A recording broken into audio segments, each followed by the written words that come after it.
Alright, so here we are, Master of Disguise tutorial. I convinced two of my favorite co-workers, Mr. Scott Futher and Mrs. Melanie Clowett, to allow me to take their portraits to have some fun today. With the portrait setup, I didn't go too complicated. I just used my cell phone. And here's a little tip for you. If you have an iPhone, there's this stage lighting, and you can put it in mono or just regular stage lighting. Mono creates this very dramatic looking black and white, and the regular stage lighting obviously does it in color. So I have this slideshow that just sort of demos what I did for the basic lighting setup. You could do this at home with desk lamps and spotlights that you can get, or even like work lights.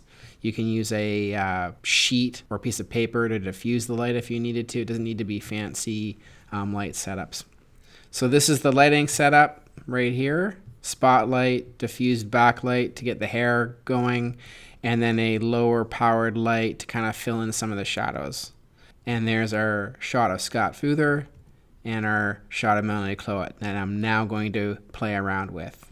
Alright, so inside of Photoshop here, I wanted to crop in a little bit closer on the portrait, so that again, just go to the crop tool and then crop in so that we can get more of the kind of master of disguise. The closer we get into the face, the more that our master disguise is going to be highlighted. Right click, crop. Have my photos undocked from the top here. Just go to the move tool, drag it over, and now I'm ready to start playing around. If you're feeling particularly cruel or really want to be, or hey, the best word is experimental, you can Google fun things like glasses.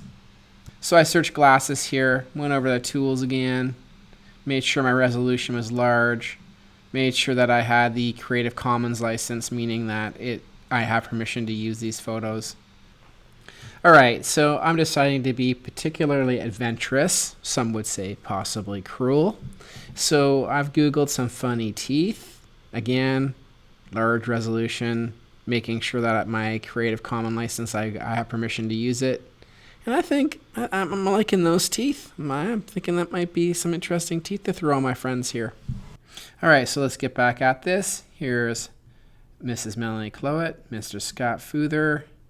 We've got some, creative teeth we can throw on there, and we've got some glasses we can use if we so choose. First thing I'm going to show you is the quick and easy way to do this type of thing.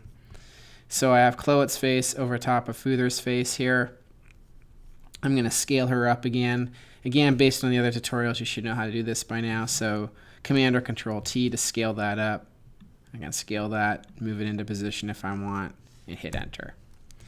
What I find super handy is lowering the opacity so I can actually see where I want to line things up and kind of like start playing around with things. I'm going to actually use Futher's face as the base, but I'm still going to make a copy of the background here. I'm going to make a few copies of Clowett's face here. Command J, just click away there, make a few copies. The reason I like to do that is so that I can maybe pick out an eye or a mouth or whatever and start really morphing the faces together. So I'm going to zoom in here. Find it much easier if I zoom in when I'm doing my photo manip, and I can move this around. So let's say if I wanted to right now, just kind of riffing here, playing around, just showing you what's available. I want to add Clowett's eye to Futher's eye really quickly. So I'm just going to go to either the polygonal or the lasso tool. I'm going to do a quick job here and then go and select an eye. And then just copy and paste that. Command or Control C, Command or Control V. Now I have the eye in its own layer there. There you go. So I can start positioning that eye in place and creeping myself out. So let's say if I wanted to make that eye a little bit bigger. I'm going to go Command T, make it bigger, maybe rotate it, because I want my friends looking kind of goofy here. Trying to have a little bit of fun with it. Now, the other thing, you might want to warp that eye to kind of like creep it out a little bit more. So there are really some extended warp features in Photoshop. So I can go to the File, Transform area, and there's a warp that's okay, It kind of warps things away here, gives you different points to warp. And you can have a lot of fun just kind of like warping things around if you want in there, in that regard, and then just hit Enter when that's done. If you don't like it, just Command or Control Z, just back that up. If you want more control over warping things, you can go to Edit, and there's this puppet puppet warp feature, and then it has all this mesh, and then if you hover over the mesh, you click on areas of the mesh here, and you just add these little pinpoints, and you can start warping it away. So puppet warp is much more powerful than just the regular warp tool, but it all depends on what you want. And then hit enter. I'm like, okay, that's looking sufficiently goofy. I think I like that. So now how do we morph kind of like this together? Cloette's skin tone is a little bit lighter than Futher's skin tone, so I'm going to have to adjust that a little bit. I'm going to go up to image, adjustments. First thing I'm going to try is this 2 saturation, and then I can start playing around. Actually just sliding the hue a little bit might help me a little wee bit. Like, you don't want to go too crazy because then it starts looking weird, but you just slide that hue over just a little touch might help you. That's kind of where I start, just a -10 or even like a -5. So how that on -5, I can increase the saturation a little bit, and then you can see the skin tone's getting a little bit closer. And the other thing, if I want to adjust skin tone, is I could try photo filter over top of that. So I could try warming filter. I could try a yellow filter. Yeah, no, the yellow doesn't do it. Maybe a red. I think the warming one looked the best. So there you go. It's getting a little bit closer. I could go into Futher's face, adjust some of the stuff. Let's pull the saturation down on Futher's face. And then I can start balancing the skin tones. That you get the point. I'm not going to go super into it right now. Just the easy way of morphing, which is the first part of this tutorial, is just to use the erase tool, right? Adjust the opacity, fairly low, probably around between 30 and 40. And then you can start erasing that away and morphing. And then in no time, you're kind of morphing.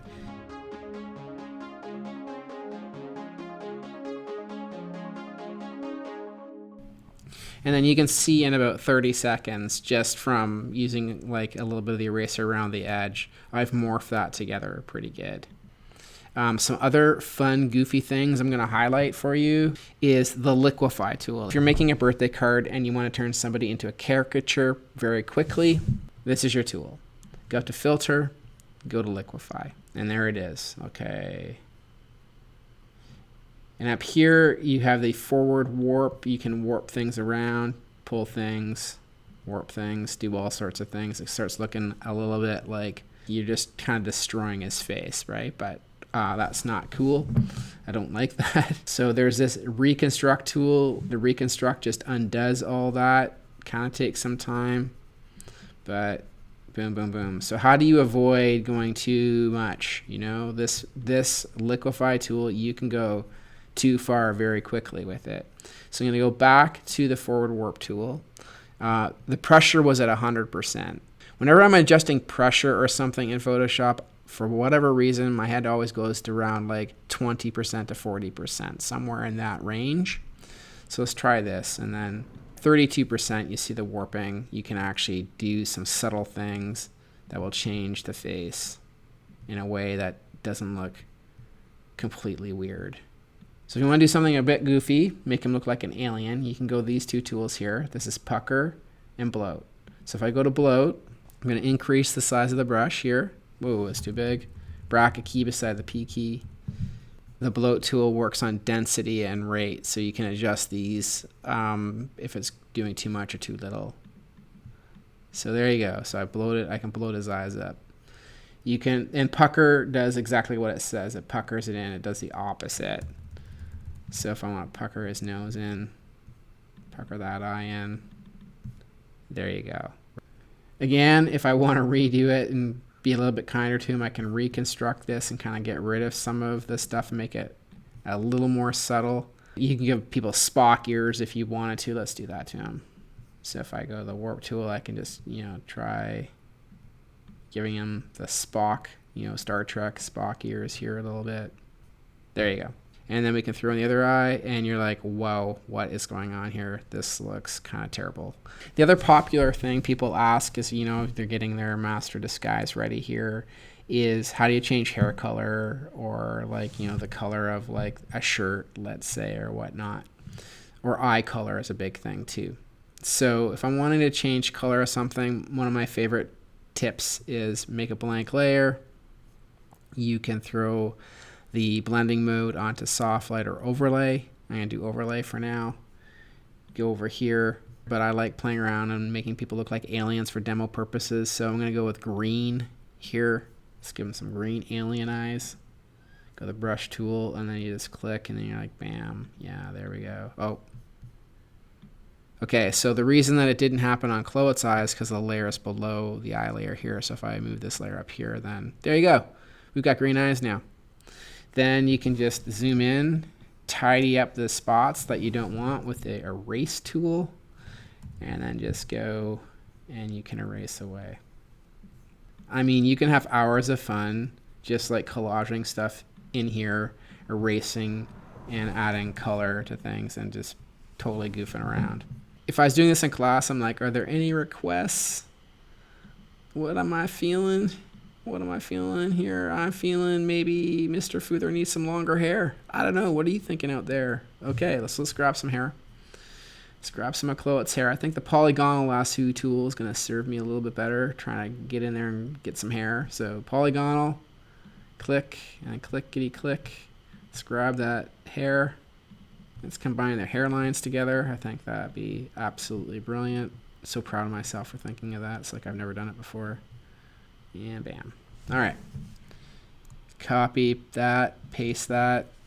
Oh, my poor friends. We're going to have to do some warping and adjusting in that. I'm not going to really talk a lot. You should know the steps. So I'm going to go Command T.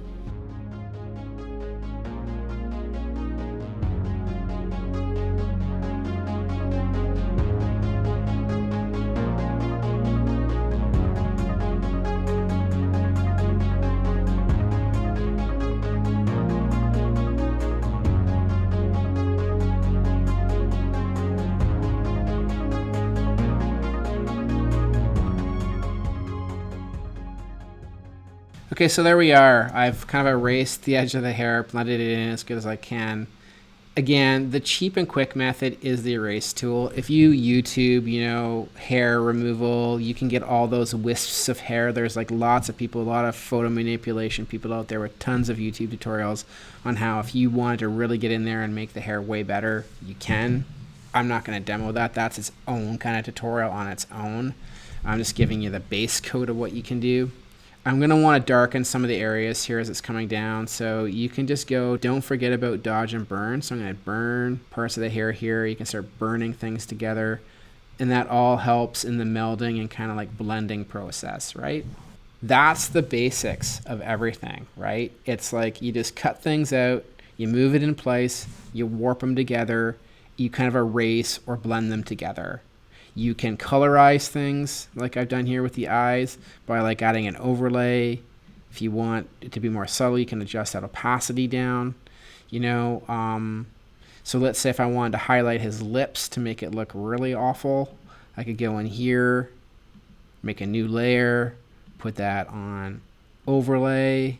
I don't know, let's make him look alien. So we're going to give him maybe tint his lips as blue. I don't know, like another species from another planet. It's definitely looking like that. There we go. All right, those lips are looking very, very alien. I'm not really feeling the glasses, so I'm going to delete those. But however, I am very curious to see if I can incorporate some of that teeth in there. Let's see if I'm... Or what about the nose? I think the nose would look really good on there. So polygonal. Let's just make a selection here quick. Let's copy that. Let's paste this over here. Make sure this is at the top. Command T that. Lower the opacity here a little bit.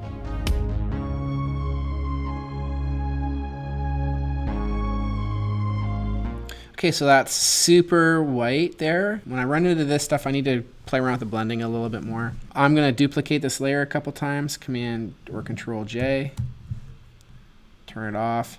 And I'm going to actually play around with the blending modes to see if any of the blending modes work. Actually, Multiply looks pretty good. Well, I wouldn't say really good, but it looks decent for my demo purposes. Move that into place. Maybe the darks are a bit too dark. I could try adjusting the levels here quickly to see if I can knock that. Yeah, that's nice. The levels are working well there. Yeah, hopefully you're getting a good laugh out there. And that's end of part 1.